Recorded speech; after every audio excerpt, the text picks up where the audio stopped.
আমাদের বাঁশখালীটা হচ্ছে ৩ ভাগে বিভক্ত, পূর্ব বাঁশখালী এবং পশ্চিম বাঁশখালী, মাঝখানে একটা মিডল। আমরা সর্বোচ্চ ক্ষয়ক্ষতি হয়েছে আমার মিডলের স্থানে। এখানে অসংখ্য পোলট্রি খামার, মৎস্য খামার এবং গবাদি খামার সব মিলিয়ে আমাদের মিডল স্থানে আমরা এত ক্ষতি পরিমাণ আমি বুঝাতে পারবো। আপনি হয়তো কোটি টাকা বলছেন, ভুল হয়েছে, এটা 100 কোটি টাকা এক্সিট করবে।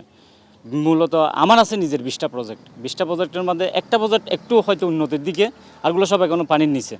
আমারই মিনিমাম 2 কোটি টাকার কাছাকাছি, 1.5-2 কোটি টাকার কাছাকাছি আমারই নিজের লস আছে।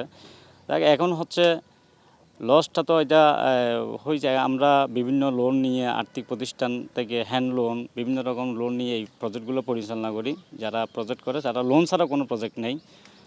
এখন মূলত হচ্ছে আমরা সর্বহারা, এক কথায় শেষ, আমাদের কিচ্ছু নাই ধরতে গেলে, একদম নাই বলতে নাই। এখন যদি আমরা সরকার থেকে কোনো সহযোগিতা বা প্রণোদনা আসে, তাহলে কিছুটা যদি আমরা ব্যবসাটা ঘুরে দাঁড়াতে পারি।